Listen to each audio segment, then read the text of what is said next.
Another season of Bring Back V10s has reached its end, but that doesn't mean we're going to stop looking back into F1 history before season 12 launches in July. We'll be doing regular podcast episodes throughout the coming months for the Race Members Club, and the centerpiece of that will be another Bring Back V10s Revisited series. Last year, in 2024, we looked back over the brilliant 1997 season with a mini episode on every race from that year. And before we dive into another classic season, we want your input. I'm Glenn Freeman, and with me are Edd Straw, Matt Beer, and Ben Anderson. We're all going to put forward a season we think should be the subject of the revisited treatment in 2025. And then we're going to let our members vote on Patreon to pick a winner. If you're listening to this in our main feed and thinking, well, why do I want to hear this? I can't participate. Fear not. Because as this is coming out, we have a 90% discount running on your first month on Patreon. So you can get involved for very little outlay and also check out everything else we have in the Members Club. Loads of bonus stuff from Bring Back V10s, but also the race in general. Ed leads loads of our current F1 coverage on there. Matt's involved in a lot of the MotoGP stuff. So come and check it out. Sign up, cast your vote.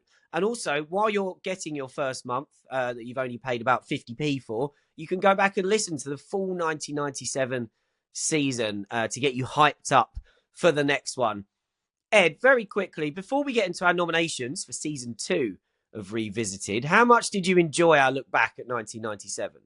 Yeah, it's great. If nothing else, it was a great excuse just to rewatch all the races and read around about it, listen to extra podcasts and that kind of thing. It's really nice to be properly immersed and relive a season, because how often do you get to do that sort of thing and justify it as work? It's brilliant, and hopefully everybody enjoyed listening to it. Yeah, the reception was great at the time. I said at the end of the 97 season, I think that's my favourite thing we've ever done at the race. It was great to have that excuse to go back and look at it all. I did set out at the start of 97. I said, this is not going to be like Bring Back V10s where I do days and days of research for each episode. I said, you guys are welcome to do whatever you want, but my approach was very much watch the race back, make a few notes, and then just kind of tee up you guys to talk about things. Matt, how do you think that went? I guess you liked it because you've copied it for MotoGP. Yeah, completely. So doing exactly the same thing in MotoGP on Patreon for 2015 now. Yeah, it was great fun. I loved the it was the last season of F1 I really, really loved as a purely fan and nothing else before trying to make this a career. So it was just putting my head back in there, especially with you lot, with all of us having different biases, was a lot of fun. Ben, 97 involved a lot of suffering for you as a Damon Hill fan, but it kind of became a thing of the series. It was what's Ben going to moan about next. So presumably you're hoping for a Damon Hill. Are you hoping that we don't have a Damon Hill season next? I think for my sanity, yes. I mean, of course, you enjoyed 97 Revisited because it's Villeneuve's only really decent. And I will season. say that's not why we picked it. We picked it because ages ago when we did a poll for the greatest seasons, I think we did that on Twitter, 97 won. So that was the reason. Nothing to do with who the champion was. Nothing to do with that. Nothing to do with you crowing about Villeneuve and torturing me with one of Damon's most horrible F1 seasons. And I had to relive every single race in depth. So, yeah, it was brilliant. I loved it. Oh, Ben, you're in for a treat in a minute. But you can go first. Which season that I presume Damon Hill didn't race in are you nominating, and why should people vote for it? Yes, you are correct. I'm going to... Damon was nowhere near this season. I'm going to nominate 2003. Oh, great choice. And the reason I'm going to nominate 2003 is because in my own F1 fandom, I'd come out the other side of Damon's career ending, in a damp squib. I was a bit lost in terms of following Formula 1. There was the Michael Schumacher Ferrari era of dominance just rising through the early 2000s, 01, 02 especially. And I was like, oh man, I'm almost done with this. I can't go on like this, like seeing my favourite driver's nemesis just clean up like this with no competition. The team orders thing at Austria as well, I was so done with Formula 1. And then 2003 happened, and it was like, yeah, okay, Schumacher won it, but there was new life, new competition, drivers from 3 teams going for the championship. That was so rare, and it was absolutely the season I needed to kind of get myself re-enthused with Formula 1 again. Yeah, I have to say that was one that I almost picked. I love 2003 as well. I think it was that refresh that F1 needed after, what I would say 2002 was the hardest of the Schumacher years to put up with from a sort of entertainment perspective, because there was no entertainment, at least by 2004, which he dominated. We've covered quite a few 2004 races because there was a lot more going on then. Ed, which season are you picking for us? I assume this is going to be a bit weird and alternative. Yes, I am going for 1993. Now, as I've said before, that one's got personal appeal for me because it's the first season that I was able to follow as a 13-year-old kind of really properly in depth. I was following it before that, but just reading and absorbing and starting to really appreciate the nuances as you get a little bit older and your brain develops. So it's quite foundational and important for me. Now, I know everybody listening to this thinking that's a terrible suggestion. No one wants to relive 1993. I think you've got your work cut out to win the vote, no, I must say. I would argue it's underestimating it is the very reason why everyone should go on the journey with us through 1993, because there's so much going on. It's the last season of what I'd consider almost unfettered Formula One. Yes, there'd been restrictions before, but the last of the gizmo cars, they were all banned. So it's really, really seismic in that regard, because it's a line in the sand where I think Formula One changes direction. There was also a huge amount of off-track politics related to that. You've got Damon Hill's arrival with Williams, the IndyCar F1 now battle. you're trying to suck up to Ben. Exactly. Yeah, You've got my vote, Ed. That's it. Well, there we go. That's Damon's one. second best season, so I'm happy with that. Yeah, you are all going to quite rapidly fall as I go through this. Like I say, Damon Hill's arrival. IndyCar versus F1's going on with Nigel Mansell over there. Donington 93, what a win that was. You've got Prost's fourth championship. We can endlessly debate how he cantered to the championship. Schumacher's amazing season for Benetton. Häkkänen's McLaren debut. Senna, those underdog victories. Fantastic. The stupidest penalty in F1 history is in this year. The terrible livery of the Scuderia Italia Lola. Great season opener in Kyalami. Sauber's arrival, 4th and 5th in their first lap in Formula One. The Michael Andretti saga. Irvine's debut, the Senna punch. And of course, Toshio Suzuki. This season has got absolutely everything. And that's the tip of the iceberg in terms of stories. You've got every single race. Even races in your mind. Every season has every single race. That's how this works. I'm continuing the sentence. Every single race has got things you've forgotten about it that are fantastically interesting. It's a really underrated season, endless storylines, and I think if you didn't just have the fact that there wasn't quite that championship battle, then I think people would remember it as a really fantastic and fascinating season. So this is one to relive. Yeah, maybe it's a hipster's choice or whatever, but this isn't a season that you're going to hear about anywhere else in the kind of depth and with the approach that we do it in. So I think you're going to really, really enjoy it. And I really do think 1993 is due for a proper rethink in terms of the way it's regarded. And that's what we can do on this podcast. So you can take your 2003s and your popular seasons and go with something that's got real depth, real intelligence behind it, and actually really show that you're as a group of fans, as a group of listeners, a better class of fan and listener by voting for 93. Jesus. That's the challenge I'm laying down to you. Show me you can do it, because I've got confidence in you. Don't let me down. Ed's certainly not trying too hard, is he? I love the passion. I love the idea that us endlessly debating a guy cantering to the championship is one of the things that should appeal for the vote. But was he? Are we being unfair? When was he being quick? When was he not being quick? We need to look at this. Chose to. Is cantering to the championship not the ideal thing to do? Or is it just, we can talk about that endlessly. It's going to be really, really, really good. I don't even think we need to hear what Matt and Glenn have to say, to be honest. Should we just wrap it now? Well, you had me at Damon Hill's rookie season, so yeah, I'm with you. Yeah, I did think, when I said to Ben, presumably you've not picked a Hill season, I guess I should have said, presumably you've picked 1996, which you didn't do. So I really admire the way Ed has absolutely gone for that. When he started, I thought, well, he hasn't got a hope. I suspect he might have just upped his chances ever so slightly. He's done the opposite for me. I was when I heard that 93 might be on the list, I thought, I always feel when we do a 93 episode, I listen to it, I learn loads more and appreciate the season more. And then Ed just made it sound really boring with all the straw clutching he was going on there. Wait, Matt, let me just have one more go. Jean-Marc Gounon in a Minardi. That's not going to do it. But I would say, for all of the brilliant things you pursued there, Ed, and maybe a career in politics awaits, you didn't just go with the easiest thing, which is it's the final Senna versus Prost season. Yeah, well, everybody knows that. Like I say, it's a better class system. They'll have automatically filled in some of those gaps. See.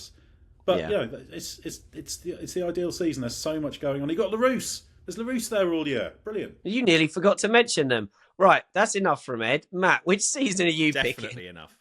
2005, partly because it was when I didn't really pay enough attention to it at the time. I was in yet another weird career spot due to being a bit of an objectionable at the time and not managing to hold down gigs for very long. So I was like following a lot more Formula 4 than Formula 1. But whenever I think back to it, I'm like, actually, Alonso taking his first title and the whole needle between him and Renault and McLaren, which was clearly faster but had the penalties, and Raikkonen actually looking so good that year. There's a lot to it. Ed can talk about Patrick Freisacker and Christian Albers and the Rain Karthikeyan, most of all, at the back of the grid, so he can get going there as well.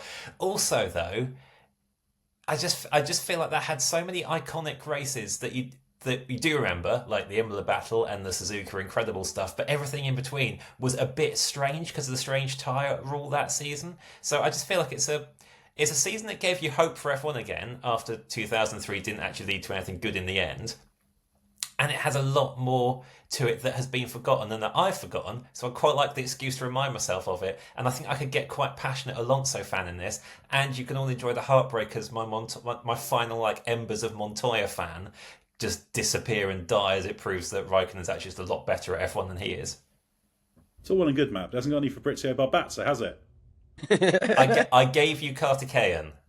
Come on, he named the back markers. I love how you're pitching to each other, although I quite enjoyed the dig at Ben's 2003 suggestion.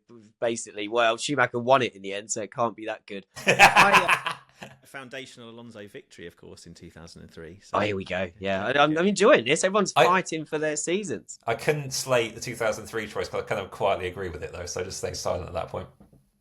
I think 2005 doesn't get the credit it deserves. It's a really interesting season. The race, so many of the races are really good because of the tyres. It's the fall of the proper fall of the Schumacher and Ferrari empire. Jacques Villeneuve's back. He even has one good race in a Sauber. So it would be a pleasure to relive 2005. So the only nomination that remains then is mine, and I have chosen 1999, and there's lots of things I could say in my pitch. God. Yeah, what you can see if you're watching a video of this, or what you can hear, is the main reason for my pitch, which is if you've listened to the 1997 season and you enjoyed, and I know many of you enjoyed Ben Anderson's torture at what Damon Hill was going through, all I would say is if you think 1997 was bad, I just want to hear. Ben went through the whole season in 97. We did this, if you've not listened, we did this thing at the start of each episode where everybody had to describe the race in 5 words or less. And Ben managed to moan about Damon Hill every single time. And while that was going on, I was thinking, I can't wait to make him do 1999 as well. It will be absolutely brilliant and joyous to watch him suffer. Obviously, it's also a great season. We recently went through it with Heinz-Harald Frentzen from the Jordan perspective. You've got the rise of Jordan. You've got Mick Hakkinen and McLaren doing, I would say, a pretty bad job of winning a championship that once Michael Schumacher was out the way, he should have absolutely walked it. You've got the bizarre moment where Eddie Irvine is a world championship contender and is winning races. He's beating McLarens. Sadly, we've got the arrival of BAR. We'll have to get into that quite a few times, usually when they break down or hurl themselves at the scenery at Spa. You've got the race that I always say is responsible for me taking the career choice that I took, which is Nürburgring 99. The Stewart Grand Prix, Johnny Herbert victory, one of the most chaotic races of all time. How many different people could have won that race? We've done lots of 1999 stories, but to follow the whole season where, we will talk a bit about Zanardi at some times again. We'll have to talk about BAR doing rubbish things. It'll just be great to weave it all together, and we'll get to start every episode by laughing at Ben. I don't think I want to do the Zanardi thing for a whole year. It's too sad, and He won't come up that often. True. And You're sad about Zanardi. What about me? At least Hill got a championship, for it turned out he wasn't that good after all. Well, Yeah. Also, and I'm still really angry about groove tyres in '99. The listeners really want to hear me moan about that to the extent I will in that series. And it ends on okay. Don't worry, listeners, we'll edit it out. Okay, fine. There's some great bits in '99. Some really great bits in '99. But then there's like this. It gets a bit boring with a barge board controversy at the end. It's got some good bits, but there's too much there. I'll just be like, oh, do I have to talk about that? You know what 1999 hasn't got? It hasn't got Mika Hakkinen winning the Monaco Porsche Super Cup race. I'll be honest. When we came up with our suggestions, as much as I would cover any season of this, I probably wouldn't want to do 94. And I love all of the suggestions. Ed's case for 93 was absolutely brilliant. I still don't think you're going to win, but I think you're going to get more votes than you were going to get at the start of this process. 2003 and 2005 would be up there for me. 99, I thought 99 was a sure thing, and I was not expecting, well, maybe Ben, but I was not expecting the rest of you guys to dump on it in the same way. It's a brilliant season where you've got all these different teams that suddenly get good. So many teams have their day of days. It's the weird season in the sort of Schumacher, Hakkinen, Ferrari, McLaren chunk of history. This is the season that just goes absolutely mad. And I will say that I think if Schumacher had stuck around, I think he'd have won it quite comfortably. But McLaren and Hakkinen did us such a favour by making such a mess of various parts of that season that, you know, we pretty much end up with a three-way title fight towards the end. Fortunately, Eddie Irvine doesn't win the championship. Doesn't have McLaren Lamborghini tests, though, does it? Also, Glenn, you say every team has their day and it's really mixed up. Well, that just makes it a 97 tribute act with shitter tyres and no collision at the end. It is going to be quite 97, isn't it? You know, I mean, I'm doomed because I think everyone's just going to vote for me to have another season of pain. That was the strongest part of my argument. And it requires as many people as possible who may decide they want to take part in this vote. They need to take out the 90% Patreon offer. Go back and listen to all the 97 episodes while the vote is open. Listen to the pain in Ben's voice and then imagine that times 10. How could you not vote for 1999? Please don't. There were 6 drivers in a Jordan in 1993. 6! Right, we're going to have to stop because anytime anyone leaves like open airtime, Ed's just coming in with more and more inane 1993 facts, which I fear are strengthening his case. So those are our picks. Ben's gone 2003, Ed's gone 1993, Matt's put forward 2005, and I've gone for the sure thing of 1999. The poll where you can cast your vote is now live on our Patreon page. You'll find a direct link to it in the description of this episode. And remember, if you're not a member but you want to get involved, head over to Patreon as soon as you can. You can get 90% off your first month. You can help steer it. If one of these passionate arguments has made you think, surely they have to go with that guy. If you're all going to get behind Ed, if you're not a member yet and you want to get behind Ed, I think you're going to have to sign up. He did a good job.